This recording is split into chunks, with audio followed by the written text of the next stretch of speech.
lisions donc la lecture de Osée chapitre 2, est-ce qu'il y a un autre volontaire? C'est vrai, ça fait beaucoup de lecture, hein, je suis désolé. Mais il me semble que celle-ci est pas très connue et que c'est assez intéressant. Enfin, c'est intéressant parce que c'est différent, justement. Alors, Osée chapitre 2, les versets 16 à 22.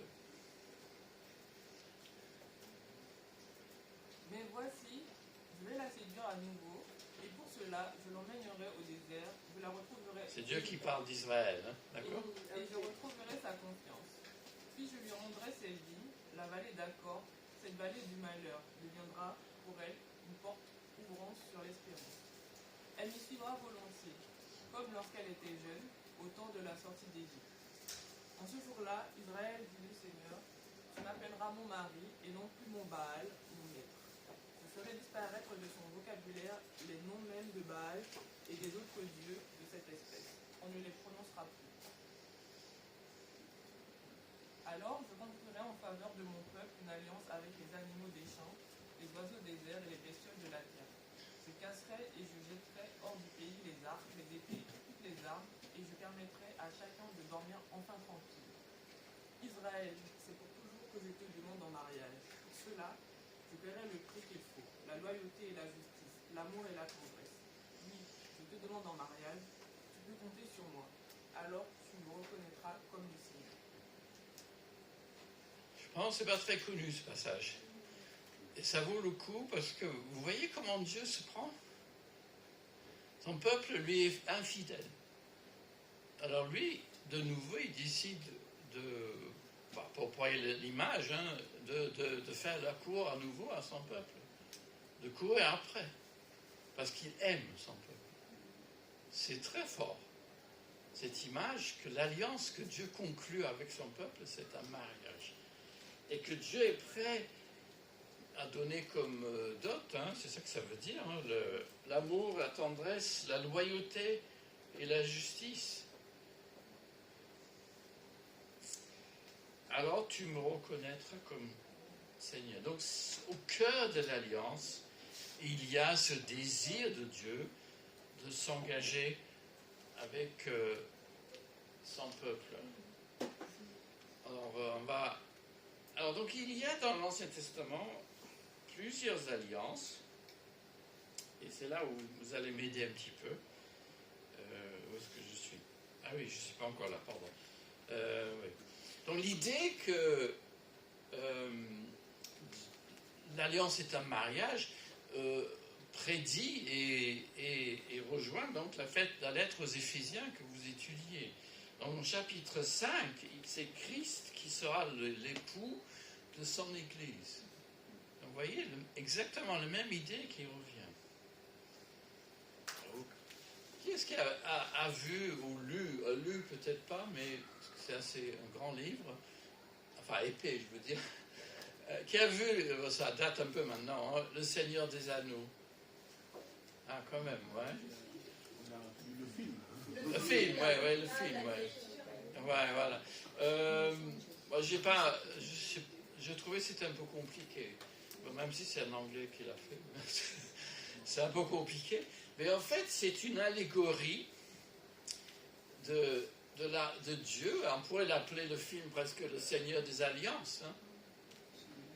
Et c'est une allégorie de l'histoire du salut. Et le Seigneur des Alliances. Et à la fin, il y a le retour du... Enfin, à la fin, le retour du roi. Vous voyez, c'est très clair. Hein. Donc c'est écrit comme une allégorie, mais c'est un peu compliqué. Puis il y a aussi, alors, c'est ce qui m'a marqué, mais j'ai pas bien compris, moi. Puis il y a le précieux. Hein? Non, n'en plaît pas. Oui, voilà. Alors la question, donc, c'est comment vivre dans ces temps troublés d'aujourd'hui? Que l'histoire, en fait, nous rattrape, hein, et nous rejoint notre histoire. On a chanté tout à l'heure qu'on n'est pas esclave de la peur, mais notre monde, tout d'un coup, enfin notre Europe en tout cas, a tout d'un coup un peu peur. Et on peut se demander, mais quand on voit la géopolitique, comme on dit, quel est le sens de l'histoire? Et la question qui est sous-jacente à notre sujet de ce matin, c'est Jésus, où est-il dans tout cela? Est-ce que c'est simplement une étape, ou est-ce que vraiment son incarnation, sa mort et sa résurrection, c'est l'événement qui marque un tournant dans l'histoire, qui marque le centre de l'histoire? Bien sûr, vous allez me dire oui, d'accord, mais ça ne va pas de soi pour nos contemporains. Et la question qui m'a été posée, d'ailleurs, c'était la première question qu'on m'a posée en venant dans cette église, vous êtes gourmande, hein, c'était la valeur de l'Ancien Testament, comment lire l'Ancien Testament. Donc c'est un peu le même sujet. Comment comprendre cet Ancien Testament aujourd'hui? Quelle place a-t-elle dans la vie chrétienne? Donc nous allons voir, enfin j'essaierai les 3 prochaines fois que je viens de faire ça en 3 fois, donc, mais ce n'est pas exactement la même chose. Hein, mais n'oublie pas les alliances, bonheur et santé, c'est aujourd'hui. La prochaine fois en avril, les 10 commandements. Et la 3e fois, l'Église et la fin des temps, on va dire comme ça. Donc question aujourd'hui. Alors, retenez bien la question, parce que vous allez peut-être vous perdre dans les détails. Et quand j'ai fini, je me suis dit, ouais, c'est peut-être un peu beaucoup de choses qui n'étaient peut-être pas nécessaires, mais je vais essayer de montrer que ça fait un tout quand même. Donc la question est très simple. Bonheur et santé d'une alliance à l'autre. Autrement dit, est-ce que lorsque les gens vous disent, la dernière fois je suis venu ici, je crois que quelqu'un avait dit, il y a un texte qui dit, vous saurez la supériorité, etc., sur les nations. Et bien dans l'Ancien Testament, dans le Deutéronome, vous avez des promesses de prospérité, vous avez des promesses de guérison et de santé. Alors la question que Cathy me posait, c'est ces promesses, valent-elles aujourd'hui pour nous ou pas? Donc c'est cette question-là qui nous préoccupe ce matin, parce que le sujet est plus vaste que ça, et on pourrait... mais là on va essayer. Donc, les alliances de l'Ancien Testament, les promesses qui se retachent. Voilà. Alors ensuite, donc l'écran un peu vide, hein, je crois, c'est un peu... Voilà. Donc c'est vous qui allez m'aider. On va faire un petit peu de... Enfin, pas école de dimanche, mais la Bible. Alors, dans l'Ancien Testament, quelles sont les alliances dont vous vous rappelez? Avec qui sont-elles faites? Et quelque chose qui vous semble important? Alors, vous dites, hein, parce que c'est pas évident, et chacun va... Le but, c'est pas de vous coincer, c'est de, ensemble, de nous aider l'un et l'autre d'avoir une vue de l'ensemble, quoi. Une alliance avec Abraham. Alors, Abraham, ok. Alors, restant sur Abraham, qu'est-ce qui était particulier, cette alliance? Enfin, qu'est-ce qu'il fallait faire pour entrer dans cette alliance? Il a dit de quitter son pays, oui. Oui, donc il fallait quitter, oui. Mais pour établir l'alliance, donc il y avait un sacrifice. Et quel est le signe d'entrer dans cette alliance? La circoncision pour les garçons. Voilà, c'est important quand même. Hein. Donc c'est ça qui est donné comme signe qu'on appartient au peuple de l'alliance. Ok, un autre? Avec Israël. Alors attends, tu ne vas pas répondre à toutes les questions. Je sais que tu veux un cadeau, mais on va voir si on a d'autres qui ont une idée. Qui a dit Moïse? Nathalie. Nathalie? On peut dire 2 mots de plus sur Moïse? Sur l'alliance, c'est quoi l'alliance avec Moïse? Non, délivrer le peuple d'Israël de l'esclavage. C'est pas l'alliance, oui, ça c'est la... Oui. L'alliance, c'est le sang sur les linteaux? Non, là c'est avant, oui. Enfin, on va s'y approcher. Tout ça fait partie, mais ça n'est pas l'alliance en lui-même, en elle-même. Ouais. Quelqu'un peut nous aider? Quelqu'un d'autre? Ah, ben je vois qu'il y a une petite lacune. Hein. L'arche? Oui, l'arche, c'est l'alliance. Oui, alors là, j'ai tout le coup, j'ai envie de l'arche. Mais on l'a fait à quel moment? Oui. Noé. Non, ça c'est autre chose, ça c'est autre chose. Ah oui, il y a Noé aussi, alors, Attends, pas tous à la fois. Attendez, allez, je vois une main qui se lève, oui. Vas-y. Non? C'était une... Non, je parlais de l'arche que le peuple d'Israël devait transporter partout. Avec Moïse, ça commençait avec Moïse. Oui, et là, il y a dans l'arche, qu'est-ce qu'il y avait? Ça s'appelle l'arche de l'Alliance, effectivement. Et dans l'arche, il y a les deux tablettes de... Voilà, avec les 10 commandements dessus. Donc, il y a un lien avec l'arche, les 10 commandements et l'Alliance, ok? Ah bah, on avance, là. Ouais. Alors, qui est-ce qui a mentionné Noé? Noé, c'était bien avant, mais Ouais. y a-t-il vraiment une alliance? Je ne sais pas. On peut le penser, oui. C'est, je crois que c'est dit, oui. Ouais. Alors, est-ce que... Si, parce qu'il y a un signe. Ah, quel est le signe de la... Voilà, bravo. Ce sera que Dieu communiquera avec les hommes par cette Alors, l'arc-en-ciel, c'est le signe qui ne détruira pas la terre par l'inondation. Voilà. Donc, il y a une alliance là, vous voyez. Donc, pour le moment, on a une alliance avec Noé, l'alliance avec Abraham et Moïse. C'est déjà bien. Bravo. Voilà. Si quelqu'un a une autre idée encore, sinon on va vous afficher. Mais alors il y aura des références qui s'affichent. David aussi. Ah, qui ça? David. David, oui. Ah, mais c'est encore Timothée là. Bon, il va voir son cadeau. Je crois. David. Alors dis, qu'est-ce que Dieu a promis à David? C'était quoi cette alliance? Et c'est qui David? Le roi David, Oui. Dieu lui a dit qu'il y aura toujours un des descendants de... Oui, un de ses descendants, oui. Oui. Mhm. Ça, c'était la promesse, oui. Et donc, Dieu a fait alliance avec David, effectivement. Ok, bon, on va afficher le tableau, voilà. Voilà. Bon, les références, on va pas... Il y aura des références peut-être affichées aussi, mais bon, soit Cathy vous donnerait ça, ou soit enfin, elle a mon texte aussi, hein, donc ça s'affiche plus. Je vais passer dans la question. Oui, voilà, comme ça, parce que le but, c'est pas de vous donner trop de références, c'est plutôt de commenter. Ah ben, moi, combien je vous donne sur 20, là? 17 sur moi. Oh, ben, dis donc, elle n'est pas un prof français, là. En France, ce serait plutôt... oui, allez, je vais être généreux, je vais vous donner 16. Voilà. Non, parce qu'on a quand même vu l'essentiel. Alors, ça se discute s'il y a une alliance à la création, mais il y a un passage en Osée 6 qui dit, comme Adam, ils ont enfreint l'alliance. Donc, ça laisse entendre qu'Adam a enfreint l'alliance aussi. Mais bon, c'est pas... Alors, au Proche-Orient, ancien,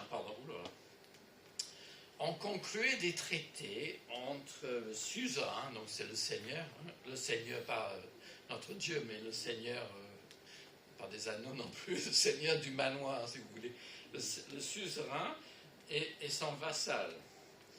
Et ces traités, ces alliances, donc, comportent le signataire, donc le chef et son vassal, hein, le maître et son vassal, et les engagements de chacun. Donc c'est une sorte de contrat. Les engagements de chacun.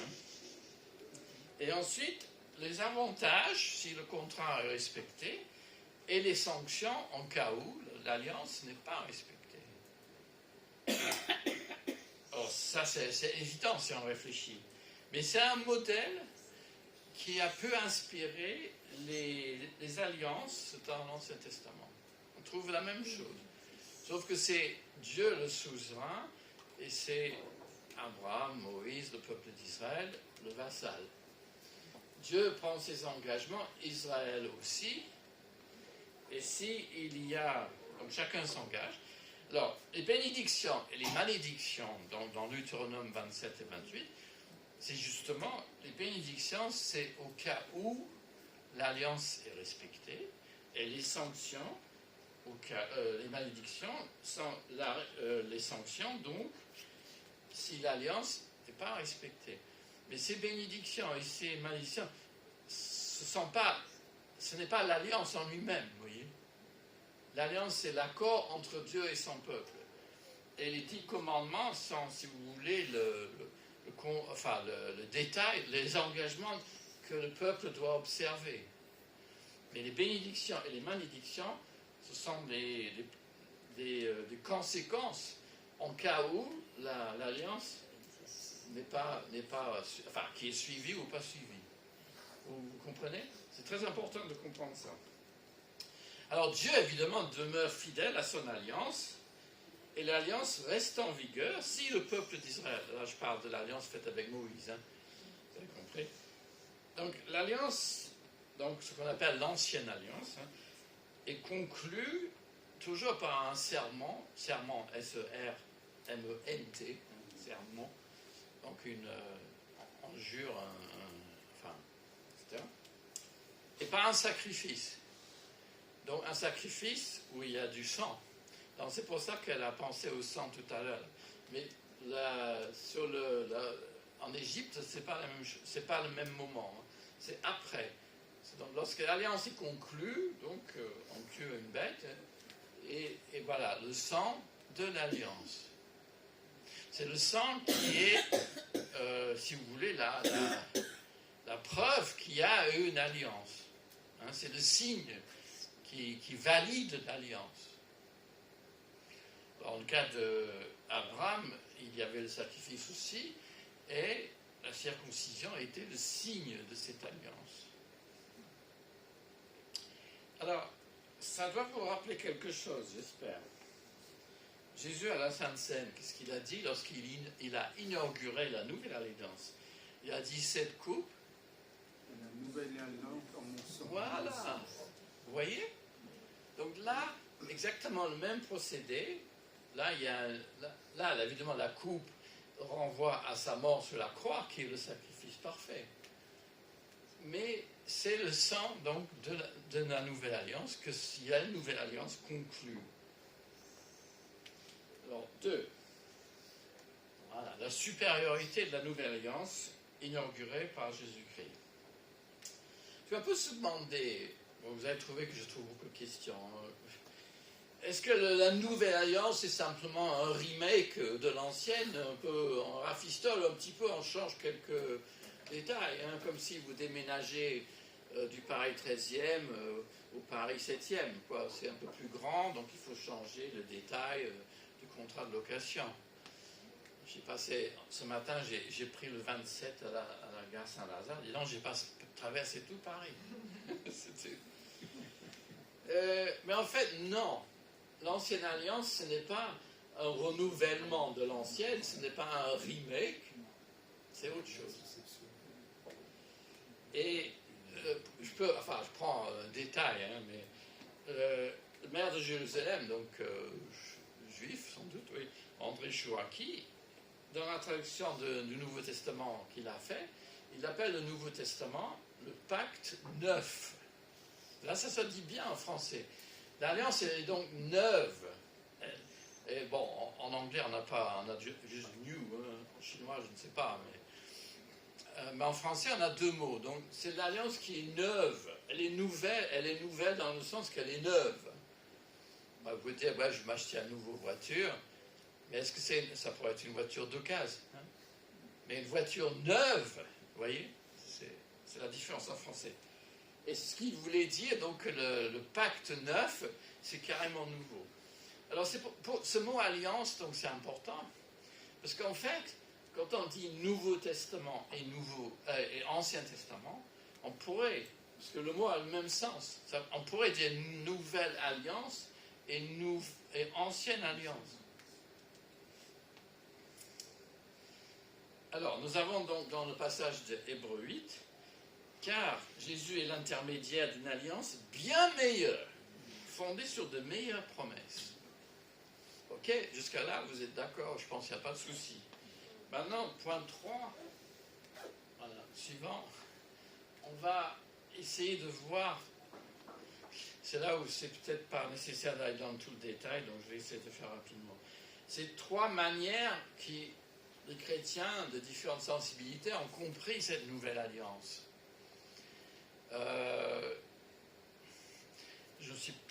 Ce n'est pas le plus important, mais ça, si vous voulez, ça peut influencer la suite. Et c'est la suite qui nous intéresse ce matin. Donc, c'est des lectures contrastées entre l'alliance avec Israël et la nouvelle alliance. En quoi elle est différente? Ou est-ce que c'est la même chose? Bon, je viens de dire que ce n'est pas la même chose, mais dans l'Église chrétienne, donc il y a des sensibilités où on a... Voilà. Donc, première lecture, l'Église succède à Israël, car l'alliance de grâce est unie. Dans cette perspective-là,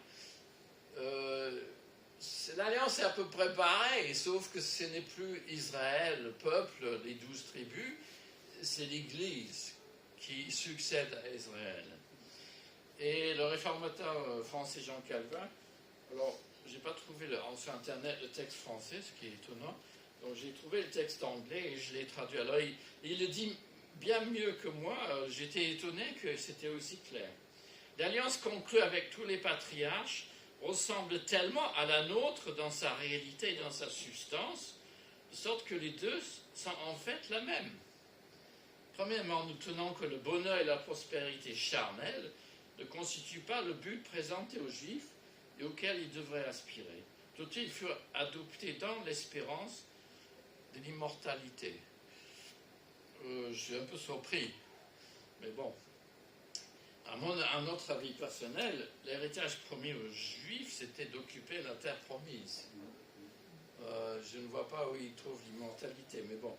Mais dans cette idée-là, c'est seulement les bénéficiaires qui ont changé. Vous voyez, ce n'est plus Israël, c'est plutôt l'Église. Et c'est les modalités d'application. Alors, cette théologie-là, elle va insister sur la continuité entre les deux alliances. Elle va tendre à niveler les différences entre les deux testaments. Et, par exemple, les prêtres lévites, c'est à peu près pareil que les pasteurs, les prêtres chrétiens. Vous voyez? Et que la circoncision, bon, c'était pour les garçons, mais c'est un peu comme le baptême. Il faut le donner aux enfants comme signe qu'ils appartiennent au peuple d'alliance. Et puis vous avez des fêtes juives et des fêtes chrétiennes, mais Pâques et Pentecôte, vous voyez. C'est comme si c'est un peu pareil. Bon, première option. Ok, deuxième option, nous vivons dans la dispensation de l'Église. Là, c'est une autre théologie où les dispensations se succèdent, donc on nomme toutes les alliances de dispensation, et en fait, chaque dispensation connaît l'échec. Et avec ce schéma, donc c'est John Nelson Darby, donc la Bible de Darby, qui a mis cette théologie au point au XIXe siècle. Alors là, on va majorer les différences carrément, surtout dans les alliances dans l'Ancien Testament, mais surtout entre le Nouveau et l'Ancien. Et on va donc contraster ce qui était charnel, ce qui est spirituel, ce qui est céleste, ce qui est terrestre. Alors cette théorie-là a expliqué pourquoi l'apostasie des églises qui pensaient au XIXe siècle, et pourquoi les temps sont difficiles aujourd'hui, et pourquoi les gens rejettent le Christ avant qu'il vienne régner sur la terre pendant le millénium. Et cette théologie est très répandue aux États-Unis et chez beaucoup d'évangéliques. En France, peut-être on en parle un peu moins aujourd'hui, comme l'autre d'ailleurs. La critique majeure de ce système, c'est là la dualité Israël-Église est poussée très loin, parce que l'Église, dans ce schéma, semble être un accident de l'histoire. C'est-à-dire, l'Église a enlevé un jour, et c'est Israël, le peuple d'Israël de l'ancienne alliance, qui va reprendre le dessus. Je ne suis pas convaincu par ça, franchement. Pour moi, l'Église est au cœur du projet de Dieu, ce n'est pas un accident. Et c'est le cœur c'est le fruit, mais c'est le cœur de l'amour de Dieu pour son peuple. Et alors cette théologie a produit une mentalité un peu de retrait, parce que, je ne sais pas pourquoi, mais elle a démobilisé, elle a conduit à une démarche un peu la distance. Et puis aussi une accentuation sur le rôle du peuple juif, mais aujourd'hui aussi sur l'État d'Israël. Et ça semble, très discutable, voilà. Alors, troisième option, vous voyez, j'ai dit que c'était un peu difficile, excusez-moi. Troisième option, la nouvelle alliance se distingue radicalement de l'ancienne, et c'est plutôt ce que je pense. Donc en fait, les deux alliances avec Moïse et que Jésus a conclues ne sont pas pareilles. Et là, on souligne que la nouvelle alliance s'applique d'une autre manière, que le projet de Dieu n'est pas un échec, que l'Église est maintenant au centre du plan de Dieu, au point où elle est destinée à devenir l'épouse de Jésus-Christ. Alors, quelles sont les différences entre les deux alliances, si importantes pour les comprendre? Dans l'ancienne alliance avec Moïse, ce qui comptait surtout, c'était la promesse de la terre promise que les Juifs allaient occuper, les tribus allaient occuper. Mais dans le Nouveau Testament, il n'y a pas du tout l'idée de terre, de terre littérale. Ce qu'il y a dans le Nouveau Testament beaucoup plus clair, c'est qu'il y a une communion entre les croyants. Mais la notion de terre promise, il y a la cité de Dieu, mais la terre promise, l'idée là, elle n'est pas là. Vous avez le droit de ne pas être d'accord. Hein? Surtout que vous me rattrapez à la fin. Bon, je ne sais pas, à la limite, on aura presque besoin de questions à la fin, hein, mais on pourrait peut-être le faire si le temps le permet. Alors, deuxième différence que je vois, c'est que l'ancienne alliance était avec Israël et quelques personnes qui étaient là aussi, donc les 12 tribus, tandis que la nouvelle alliance, elle est destinée à des croyants de toutes les nations. C'est là la grosse différence. Et l'apôtre Paul peut dire que l'ancienne alliance, dont la loi était le cœur, est devenue une lettre qui tue, c'est-à-dire non pas une lettre morte, ça c'est pas une bonne traduction, mais la loi a été source de condamnation, et dans cela qu'il y a échec, c'est difficile à dire le mot échec, mais la loi a été l'instrument de condamnation. Les 10 commandements, la loi a abouti à la condamnation d'Israël et même de tout être humain. Et dans la Nouvelle Alliance, c'est l'Esprit de Dieu qui donne la vie. C'est ça la différence. C'est pas pour dire que l'Esprit n'était pas là avant, hein, mais il y a une nette différence par rapport à l'Esprit Saint. Alors, c'est pas en Église Élim que je vais dire ça. Et si vous avez noté dans la lecture d'Hébreux 8, et c'est la prophétie de Jérémie qui est citée, avant, la loi était sur les tablettes de Pierre, oui, non pas Pierre et Paul, hein, Pierre. Pierre, oui. Et maintenant, la loi sera écrite dans le cœur. Hein. Et avant, on parlait des ombres, et maintenant, on parle de la réalité. Vous voyez, ça insiste beaucoup sur la supériorité de la Nouvelle Alliance et la différence entre les deux. L'Ancien Testament, bien sûr, relation entre Dieu et son peuple Israël. Mais le Nouveau Testament, ne parle pas d'un peuple, oui, mais le centre du Nouveau Testament, c'est Jésus-Christ. Ce n'est pas Israël, c'est Jésus-Christ. Et il est en quelque sorte le véritable enfant de Dieu qui a gardé les commandements. Il est le reste fidèle d'Israël. C'est Jésus. Et son sacrifice parfait met fin à l'ancienne alliance et instaure un nouveau régime. Et c'est lui qui va rassembler son Église, qui est tirée de toutes les nations et pas d'un seul ethnie. Alors voilà, bon. Allez, vous allez vous lever 2 secondes là, parce que là c'était un peu fatigant quand même. Allez, on va faire un petit exercice. Allez, tout le monde debout. Voilà, allez, vous allez faire juste comme ça. 1, 2, 3. Voilà, comme ça. Voilà, ça y est. Voilà, super. Après, vous pouvez vous asseoir. Vous avez compris, non? C'est pour assimiler les mots. Oui, oui. C'est quelle votre langue préférée? Nous, Guyane. Guyane? Le créole. Créole. Ah oui, mais vous comprenez le français quand même. Oui, ok, super. Alors, voilà la question d'aujourd'hui. Bonheur et santé d'une alliance. Alors c'est là qu'il faut écouter un peu plus. Ah, non, là, c'est la partie qui vous intéresse. Tout le reste, c'était juste l'hors d'œuvre. Vous avez faim, non? Ah, de qui se dépêche de terminer, j'ai faim. Alors, donc Dieu donne la prospérité agricole et la fécondité dans l'Ancien Testament, ça on le sait. Hein? Et c'était ça son engagement, conformément à son engagement dans l'Alliance. Mais elle dépendait de l'obéissance quand même des fidèles au commandement. Mais il y a des avertissements que la prospérité pouvait entraîner le peuple d'Israël à l'idolâtrie. Et en fait, c'est ce qui s'est passé.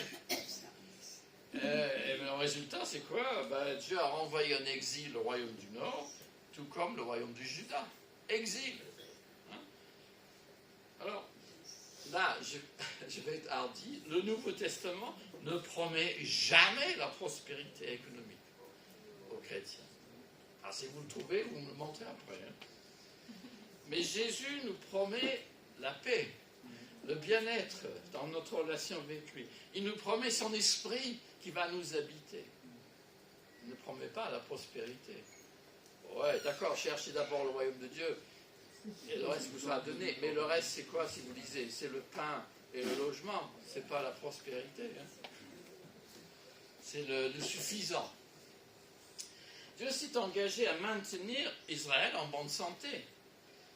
Et la croissance numérique de sa population permis sa survie militaire. Hein. Il fallait avoir beaucoup de monde pour avoir des soldats pour protéger. Et son peuple ne devait pas subir les maladies lorsqu'ils étaient en Égypte. Et en fait, c'est ça là, ce que dit Dieu. Il dit, vous ne subirez pas ces maladies comme en Égypte. Parce que son peuple doit être en bonne santé pour survivre et pour accomplir sa mission. Mais en cas de désobéissance aux lois de l'Alliance, Dieu infligera les malédictions, entre autres, sous forme de maladies pour détruire son peuple. Deutéronome 28, 59 à 61. Ça, vous pouvez lire chez vous cet après-midi, autour du café. Ça ne va pas aider la digestion. Et même dans l'Ancien Testament, la guérison aussi s'opère d'une façon intérieure. C'est-à-dire, c'est ça qui est un peu difficile pour nous de comprendre, que l'Ancien Testament amorce le Nouveau Testament parce qu'il parle des réalités qui dominent dans le Nouveau Testament. Mais ils sont déjà là. Parce que Dieu promet de guérir le cœur brisé. Dieu promet de guérir l'infidélité. Dieu promet de pardonner nos fautes. Et nous savons que, oui, avec le peuple d'Israël, il y a eu échec. Oui, le peuple a été infidèle. Non pas que Dieu a échoué, mais son peuple a flanchi. C'est le cœur malade du péché que Dieu veut rendre en bonne santé. C'est important cela. Parce que, vous voyez, la priorité, ce n'est pas tant d'être en bonne forme physique, mais c'est d'avoir une bonne relation avec Dieu. Et c'est pour cela que l'Ancien Testament même, Jérémie, Osée en particulier, insiste sur la repentance et la conversion à Dieu. Et même la circoncision du cœur. C'est pour dire que, vous voyez, on commence à modifier l'alliance en quelque sorte pour en préparant quelque chose de nouveau. Mais c'est dans le Nouveau Testament que ça se voit dans toute sa splendeur, que la mort du Christ réconcilie le monde avec son Père. Le pardon des péchés est reçu lors de la nouvelle naissance, mais c'est figuré par le baptême. Le pardon des péchés est promis à ceux qui se font baptiser, à ceux qui croient en Jésus-Christ. C'est la marque de la nouvelle alliance, parce que le sacrifice de Jésus-Christ accomplit cela. Les anciens sacrifices ne pouvaient pas le faire vraiment. En fait, ils le faisaient, entre guillemets, mais sous couvert du sacrifice du Christ qui était appliqué rétroactivement. Alors, vous allez me dire, oui, c'est bien, ok, d'accord, peut-être, mais donc, si les promesses de prospérité et de guérison de l'Ancien Testament, pourquoi on parle beaucoup de guérison? Moi, j'étais aumônier d'hôpital, comme John, notre chef. Moi, je n'avais pas compris, parce que moi, j'avais une théologie aussi un peu tordue. Bon, ça n'a pas changé. Qu'est-ce que j'allais dire? Oui. Elle a dit, lorsque vous visitez les malades, il faut comprendre qu'il y a presque toujours une demande de guérison. Et que c'est une réalité, c'est dans le cœur, c'est l'espoir de chaque malade. Moi, je suis allé voir un monsieur africain, c'est un ami de mon église, il n'est pas dans un bon état. Ça fait 3 semaines que je l'ai vu. Ben là, la semaine dernière, il m'a dit, on a terminé par la prière. Ben, il a prié, Seigneur, guéris-moi. Alors moi, intérieurement, je n'ai rien dit, mais je me suis dit, oui, c'est sa demande, c'est ce qu'il espère. Et c'est normal. C'est tout à fait normal. Et je ne suis pas en train de dire que cet espoir ne doit pas exister. Mais il doit s'appuyer sur une compréhension juste de l'Écriture. À mon sens, certes, Jésus a acquis par son sacrifice tout. Ben oui, on peut le dire. Mais on peut distinguer entre ce qui est acquis et ce qui est déjà acquis et ce qui est toujours acquis n'est pas encore réalisé pleinement. Donc la différence, en théologie, on va dire, entre le déjà et le pas encore. Vous avez le droit de ne pas être d'accord. Hein. Par exemple, je crois que c'est plus tard, je l'ai dit, mais bon, je le dis là. Jésus a procuré le pardon des péchés pour nous à la croix. Il nous a justifiés par sa mort. Mais ça ne veut pas... Donc, techniquement, légalement, nous sommes des enfants adoptés de Dieu. Nous sommes justes aux yeux de Dieu. Mais notre vie chrétienne, on s'exerce à vivre de plus en plus conforme à la volonté de Dieu pour être juste en réalité dans notre vie. Et ça, c'est pas encore, vous êtes d'accord? Jésus règne, dit 1 Corinthiens 15, 25, il règne jusqu'à ce qu'il ait mis tous ses ennemis sur ses pieds. Alors la maladie, pour moi, c'est une ennemie. C'est un signe que nous ne sommes pas encore pleinement dans le royaume de Dieu. Chaque guérison, ça devrait être un signe posé du royaume. Je suis tout à fait d'accord. Mais le dernier ennemi, c'est la mort. Je suis désolé, mais pour moi, les chrétiens deviennent malades et meurent. C'est pas parce que Jésus est mort à la croix qu'on va vivre sur la terre éternellement. Dieu nous promet l'immortalité et la vie éternelle. Mais le soupir et le deuil ne sera pas aboli avant le retour de Jésus-Christ. Et c'est dans ce sens-là que je comprends que la guérison n'est pas promise à tous, n'est pas quelque chose qui fait partie de l'alliance Bon, dans la providence de Dieu, les gens qui vivent sagement, ils ont peut-être moins de maladies. Hein. Mais, je veux dire, vous voyez, c'est pas tout à fait la même chose. D'ailleurs, on est presque à la fin. Ouf, oh, tout de suite. C'est terrible, hein. C'est la fin, la conclusion. Vous avez compris, je pense. Vas-y, je termine avant midi, c'est quand même pas trop mal. Hein. Oui, donc, mais vous allez dire, oui, vous n'avez pas répondu à toutes les questions. Ok, si vous avez une question, dans une minute, là, on va prendre une ou deux questions. Ok. Donc la conclusion. Donc, certes, en Jésus-Christ, les promesses de Dieu sont accomplies. Hein? Mais cette promesse, pour moi, c'est ni de nous donner une terre, ni nous donner la terre de Palestine, ni nous donner la prospérité économique, ni de nous donner la guérison toujours. Dieu nous a déclarés justes, mais nous avons à grandir. Il y a l'autre image que j'ai déjà employée ici. Dieu nous a pardonné nos péchés. Il nous a délivrés en Jésus-Christ de la sanction du péché. Mais, pendant notre vie chrétienne, nous avons à lutter contre la force du péché. Et au retour de Jésus-Christ, là, il n'y aura plus de présence de péché. Mais on n'est pas encore, vous voyez.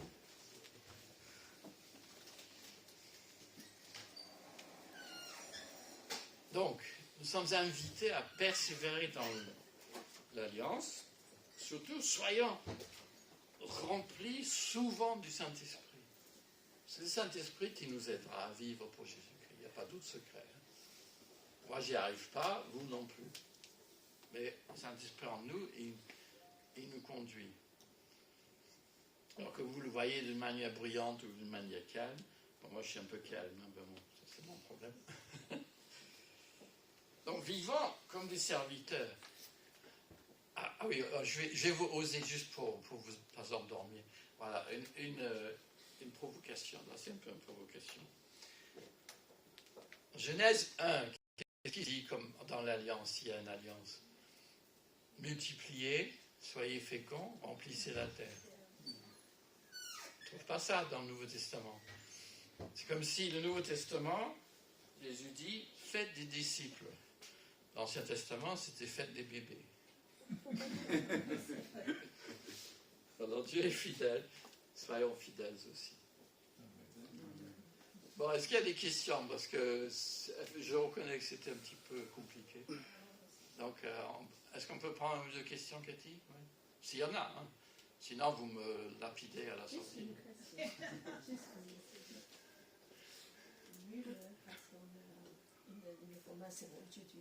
Il y a une formation, oui, donc il ne faut pas contraindre trop. Enfin, s'il y a une question brûlante qui concerne le sujet qui pourrait intéresser tout le monde, vous le posez. Sinon, vous me le demandez à la sortie. Bon, le frère Timothée, là, lui, va me coller, donc il va attendre la sortie. Non, mais c'est pas, je n'esquive pas les questions, au contraire. Timothée pose ta question, comme ça on bénéficie des réponses. Si la question semble être générale, si vous pensez que c'est si c'est très personnel, là c'est... Ok. Oui, ok. Je me disais, si l'Ancien Testament, non, le Nouveau Testament ne vient pas améliorer une partie de l'Ancien Testament. Oui, c'est une façon de parler. Je sais pas, j'ai pas... Non, mais on peut le dire ça, je pense. Bonne et mauvaise question en tout cas. Moi, c'est ma réflexion. En tout cas, Oui. C'est pas une question. Voilà. Non, mais on peut dire que... Oui, le Nouveau Testament, apporte du nouveau. Et dans quelque sorte, il change le donne. Et en quelque sorte, il améliore le terme. Oui, c'est des meilleures promesses dans le Nouveau Testament. Donc il améliore l'ancienne alliance. Ça dépend aussi des contextes, je veux dire, par rapport à l'Ancien Testament et le Nouveau Testament. Oui, évidemment. Alors, il faut essayer de préciser votre question là. Je veux dire, les contextes du Nouveau Testament ne correspondent pas au contexte de l'Ancien Testament. Oui, c'est ce que j'ai essayé de dire dans les deux alliances. l'Ancien Testament est préoccupé par la descendance pour Abraham. Hein. Comme vous dites, des bébés. Oui, les bébés. Mais la descendance est importante parce que la descendance même à Adam, c'est dit, hein, un de vos descendants s'écrasera le talon, enfin il y a le proto-évangile. L'Ancien Testament est préoccupé par le peuple d'Israël pour qu'il soit Moi je dis que c'est comme un appartement témoin, le peuple d'Israël. C'était pour que le monde voie quelque chose. Mais maintenant, Dieu il n'a pas rejeté le peuple juif. Non. Là bon, c'est un autre sujet, hein, mais il n'a pas rejeté. Mais la nouvelle alliance, elle est différente. Il y a une autre situation. Jésus est le centre de la nouvelle alliance, comme il est le centre du Nouveau Testament. Comme l'Ancien Testament, il est le centre aussi. Il y a beaucoup de choses sur lui dans l'Ancien Testament. Mais le contexte n'est pas le même. Jésus appelle des apôtres, il meurt sur la croix et ressuscite entre les morts. Et l'accent est sur l'Église naissante. Et là, c'est autre chose. Et c'est dans ce sens-là. Je pense que... Pasteur, il faudrait que vous nous disiez exactement que le Nouveau Testament ne vient pas pour améliorer l'Ancien Testament. C'est le mot améliorer. Oui. Je ne suis pas très heureux d'améliorer, mais dans le mesure où... Non, mais je comprends ce qu'elle veut dire. Viens réformer, voilà. Non, on ne peut pas dire réformer, non. Non, mais c'est là... Non, mais on ne va pas chipoter. Je ne dis pas que les mots ne sont pas importants. Il faut être précis. Mais le Nouveau Testament dépasse l'Ancien et donne des meilleures promesses. Voilà, je crois que c'est ça qu'il faut dire. Mais ça ne veut pas dire qu'il faut ne lire que le Nouveau. On ne va pas rentrer dans le français, mais ça veut dire meilleur aussi, améliorer. Et je suis d'accord. C'est pour ça que je n'ai pas refusé le terme. Mais il y a un danger. Il y a un danger avec ça, c'est qu'on ne voit pas la nouveauté.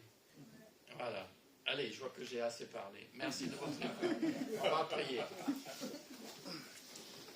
Seigneur, oui, on a entendu beaucoup de choses, mais surtout aide-nous à retenir que ton amour est fort pour nous. Que tu aimes ton peuple et que tu as envoyé ton Fils unique mourir à la croix pour sauver ton peuple. Et tu nous appelles à être des serviteurs et des témoins de ton amour dans ce monde pour que ton peuple s'agrandisse. Seigneur, les temps ne sont pas faciles. Aide-nous à garder la tête froide et le cap, d'être fidèles à ton amour. Remplis-nous de ton esprit encore ce matin pour que nous soyons remplis de toi. Au nom de Jésus-Christ. Amen. Merci.